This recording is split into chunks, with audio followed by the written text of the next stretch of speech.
Here I have ALLVIEW X2 Xtreme, and let me show you how to enable developer options on the following device. So at the very beginning, let's unlock the screen right here.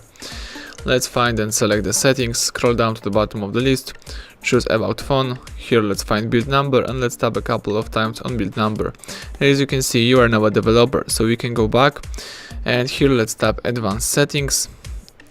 Scroll down and right here you can find developer options.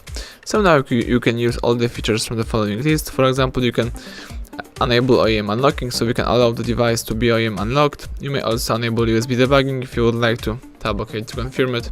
And basically that's it. You may also use the following developer features if you would like to. Thank you for watching. Please subscribe our channel and leave a thumbs up under the video.